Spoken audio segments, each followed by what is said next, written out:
یہ سوال تو اتنا کوئی میرا خیال ہے سوال میں یہی مورگیج کا مسئلہ ہی خراب ہے بہت سارے. تو یہ ایک ہی سوال کا جواب میں دوں گا, آگے پھر مورگیج کا آئے تو اسکپ کر دیے گا. بہت زیادہ سوال پوچھا جا رہا ہے بھائی کہ گھر کے بھی یہ بھی کیا ہم سودی قرضہ نہیں لے سکتے. وہ اچھی طرح ایک اصول اور ضابطہ سمجھیں کہ ایک ہوتا ہے سود پہ قرضہ لینا اور ایک ہوتا ہے سود لینا. زید نے بکر کو 1 کروڑ روپے دیے, بکر نے اس کے بدلے میں 1 لاکھ روپے زید کو سود کی رقم دی. زید اس 1 لاکھ روپے سے جو کچھ بھی بنائے گا وہ حرام در حرام در حرام ہے. چاہے گھر بنائے, چاہے گاڑی بنائے, اس گاڑی میں بیٹھنا جائز نہیں, اس گھر میں رہنا جائز نہیں. اسی میں یہ کس سے بنایا ہے؟ سود کی رقم سے. 1 کروڑ قرضہ دیا اور 1 لاکھ سود لیا. جب آپ مورگیج پہ گھر لیتے ہو تو بینک سے سود لیتے نہیں ہو بلکہ سود بینک کو دیتے ہو.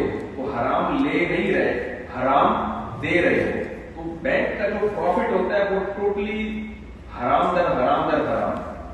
آپ کے لیے گناہ یہ ہے کہ آپ نے قرضہ لیا کیوں, ناجائز عمل کیا. وہ رقم آپ کے لیے حرام نہیں ہے. سمجھ رہے کہ نہیں سمجھ رہے؟ یہی وجہ ہے کہ مورگیج پہ جن لوگوں نے گھر لے لیا گناہ کا کام کیا, مگر وہ گھر حرام نہیں ہو جاتا, اس میں رہنا حرام نہیں ہے کیونکہ حرام رقم لی نہیں ہے, حرام رقم آپ نے دی ہے. گناہ اس کا ہو رہا ہے کہ سودی ایگریمنٹ کیوں کیا آپ نے, کیونکہ نبی صلی اللہ علیہ وسلم نے فرمایا سود کی وجہ سے 4 آدمیوں پر لعنت ہوتی ہے. سود لینے والا, سود دینے والا, سودی لین دین پر گواہ بننے والا اور سودی معاملے کو لکھنے والا. تو آپ نے تو باقاعدہ سودی ایگریمنٹ کیا ہے بینک سے. یہ حرام ہے, گناہ ہے. جنہوں نے کیا توبہ استغفار کرے, اور توبہ کے علاوہ ان کے پاس اور کوئی یعنی اب گھر واپس کرنا ضروری نہیں ہے, جب لے لیا جو ہو گیا ہو گیا. رہا یہ مسئلہ کہ سودی لون لینا ضرورت کے وقت جائز ہے یا نہیں. سود لینا تو کسی کی ضرورت سے حلال نہیں ہے, خوب سمجھیں. لیکن سودی لون لینا اگر حلال طریقے سے آپ کو کوئی لون دینے کے لیے تیار نہیں ہے تو اپنی بیسک بنیادی ضرورت کے لیے سودی لون لینا جائز ہے. اصولی طور پر مسئلہ یہی ہے. سمجھتے ہیں کہ نہیں سمجھتے؟ یہاں تک کلیئر ہو گئی بات. بیسک ضرورت کے لیے گھر سود آپ سودی قرضہ آپ لے سکتے ہیں. اب گھر بیسک ضرورت ہے, اس میں بھی کوئی اختلاف نہیں ہے. روڈ پہ تو نہیں سو سکتے نا بھائی, گھر بھی بیسک ضرورت ہے. اب گھر چونکہ بیسک ضرورت ہے اس لیے بعض اسلامک اسکالرز نے یہ فتویٰ دینا شروع کر دیا کہ بھائی مورگیج پہ 1 گھر لینا جائز ہے. سمجھ لیں, بعض اسلامک اسکالر نے فتویٰ دیا کہ بھائی مورگیج پہ 1 گھر لینا جائز ہے کیونکہ گھر بیسک ضرورت ہے. ان اسکالر سے ایک تھوڑی سی مسٹیک ہوئی ہے. وہ مسٹیک یہ ہے, ہم یہ مانتے ہیں کہ گھر بنیادی ضرورتوں میں سے ہے لیکن ذاتی گھر ہونا انسان کی بنیادی ضرورتوں میں سے نہیں ہے. اگر کوئی کرائے کے گھر پہ رہ سکتا ہے تو بھائی اس کی بیسک ضرورت پوری ہو گئی ہے. اب ذاتی ہونا یہ غریبی ہے, غریبیوں کے لیے اجازت نہیں ہوتی حرام کی.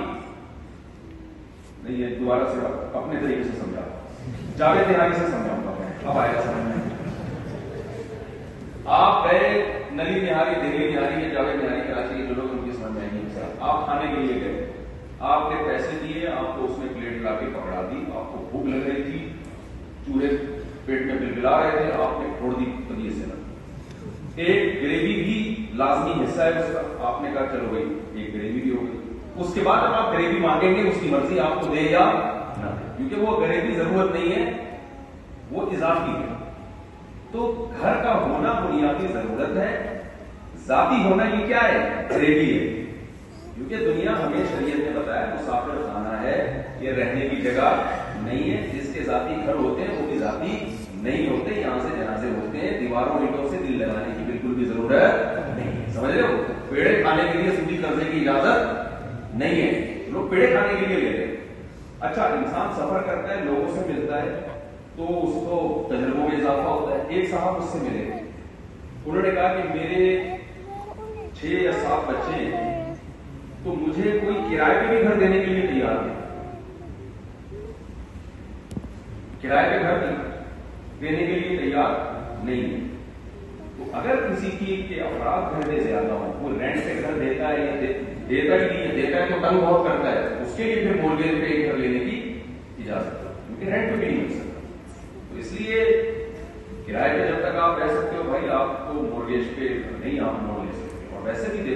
اپنے آپ کو اس سوسائٹی میں ڈھالنے کے بجائے اس کے کہ جو یہ کر رہے ہیں آپ کیوں نہیں کرو. تو آپ کو تو چاہیے کہ آپ اپنے بیریئر ہونا چاہیے نا بھائی، یہ اسلام کے حدود ہیں، ہم نے حدود کو کراس نہیں کرنا ہے. جو لوگ 40-50 سال پہلے یہاں آئے تھے، حلال کتنا مشکل تھا ان کے لیے. انہوں نے قربانیاں دی، انہوں نے یہ نہیں کہا کہ یار ایکچولی کیونکہ حلال چیز ملتی نہیں ہے تو چلو کتا ہی کھا لو، ٹھیک ہے نا، بلے کھا لو بیٹھ کے، پروٹین تو سیم ہوتے بلکہ دلی میں زیادہ ہوتے ہوئے. انہوں نے قربانی دی، نہیں بھائی ہم دال پہ گزارا کر لیں گے، ہم جو ہے وہ سبزیوں پہ گزارا کر لیں گے. ہوتے ہوتے اتنی بڑی تعداد حلال حلال حلال کے گوروں نے حلال زمین کھول دی ہے. صحیح ہے. تو آپ لوگ بھی جب اسلامک فائنینس کی طرف آؤ گے، بڑی تعداد میں لوگ آئیں گے، بھائی ہم ایسے گھر نہیں لیتے، ہمیں اسلامک فائنینس چاہیے. تو آہستہ آہستہ پورے خود اسلامک فائنینس کے ادارے بنائیں گے. ضرورت ایجاد کی مائیں. تو اس ماحول میں ڈھلنے کے بجائے آپ شریعت کی حدود پر قائم رہیں تاکہ یہ لوگ آپ کی طرف آئیں، نہ کہ آپ ان کی طرف جائیں. چلے